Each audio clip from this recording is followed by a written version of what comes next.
ఈ ఒక వస్తువు ఉంటే చాలు, ఇంట్లో బొద్దింకలు, బల్లులు, దోమలు, ఎలుకలు ఏవి కూడా జన్మలో మీ ఇంట్లో ఉండవు, ఇంట్లో నుంచి పారిపోతాయి. Hi hello friends, welcome back to our channel. నేను ఇక్కడ కాకరకాయను తీసుకున్నాను. ఈ విధంగా కట్ చేసుకోవాలి. దీని లోపల ఉన్న విత్తనాలను సపరేట్ చేసుకోవాలి.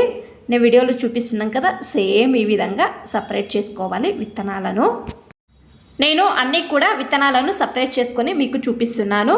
చూడండి, ఇప్పుడు ఈ కాకరకాయను చిన్న చిన్న పీసులుగా కట్ చేసుకోవాలి. కాకరకాయలో న్యాచురల్గా కీటకాలను ఇంట్లో నుంచి తరిమి కొడుతుంది, న్యాచురల్ రెమెడీగా పనిచేస్తుంది. మనము ముందు కెమికల్ యూజ్ చేయలేదు కదా, ఇప్పుడు స్ప్రేలను తెచ్చి యూజ్ చేయడం వలన మనకు ఆరోగ్యానికి కూడా మంచిది కాదు, హెల్త్ ఇష్యూస్ కూడా వస్తాయి. ఆ విధంగా కాకూడదు అంటే న్యాచురల్గా ఈ విధంగా ట్రై చేయండి.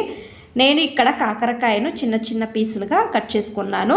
తర్వాత ఒక మిక్సీ జార్లో తీసుకుంటున్నాను.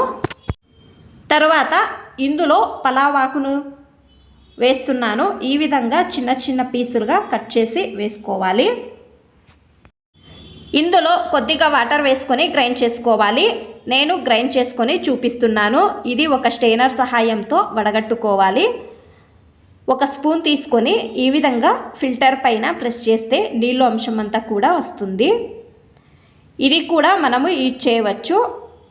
ఏ విధంగా అని తర్వాత మీకు చూపిస్తాను.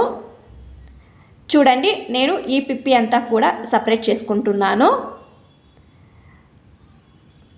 తర్వాత ఇందులో ఒక క్యాపు డెటాల్ వేస్తున్నాను.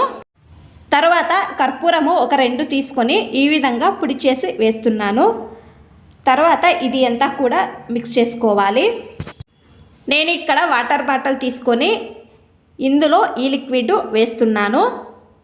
ఈ క్యాప్కి హోల్స్ కూడా చేసుకున్నాను. ఇది ఏ విధంగా యూజ్ చేయాలి అంటే, రాత్రి పడుకునే ముందు కిచెన్ సింక్లో స్ప్రే చేయండి, బొద్దింకలు రావు. తర్వాత గ్యాస్ స్టవ్ పెట్టే ప్లేస్లో కూడా స్ప్రే చేసి బట్టతో నీట్గా తుడవడం వలన బొద్దింకలు రావు. తర్వాత ఫర్నిచర్ ఉండే ప్లేస్లో స్ప్రే చేయండి. అలాగే బట్టతో తుడుచుకోవాలి. తర్వాత కబోర్డ్ దగ్గర స్ప్రే చేయండి. క్లీన్గా తుడిస్తే చాలు. ఒకసారి మీరు ఈ విధంగా ట్రై చేసి చూడండి, మంచి రిజల్ట్ అనేది వస్తుంది. అప్పుడే మనము ఈ పిప్పి సపరేట్ పెట్టాము కదా, అది తీసుకొని ఇందులో 1 నాప్థలిన్ బాల్ తీసుకొని పౌడర్ చేసి తీసుకున్నాను. తర్వాత ఒక 2 టేబుల్ స్పూన్ అంతా గోధుమ పిండి వేస్తున్నాను. మనము చపాతీ పిండి ఏ విధంగా కలుపుకుంటామో ఆ విధంగా కలుపుకోవాలి. చూడండి, నేను కలుపుకున్నాను. ఈ విధంగా ఉండలుగా చేసుకోవాలి. ఇది ఎలుకలు తింటే ఇంట్లో నుంచి పారిపోతాయి. మీరు ఎలుకలు తిరిగే ప్లేస్లో పెట్టండి. ఎక్కడ నుంచి ఎలుకలు వస్తాయో ఆ ప్లేస్లో ఈ రెమెడీని చేసి పేపర్ పైన పెట్టండి. ఎలుకలు రావు. ట్రై చేయండి ఒకసారి ఈ టిప్ అనేది. ఈ వీడియో ఇష్టమైతే ప్లీజ్ ఒక లైక్ చేయండి. ఇంకా ఎక్కువ మంది నా ఛానల్ని సబ్స్క్రైబ్ చేసుకోకుండా చూస్తున్నారు, ప్లీజ్ సబ్స్క్రైబ్ చేసుకోండి. Thanks for watching. ధన్యవాదాలు.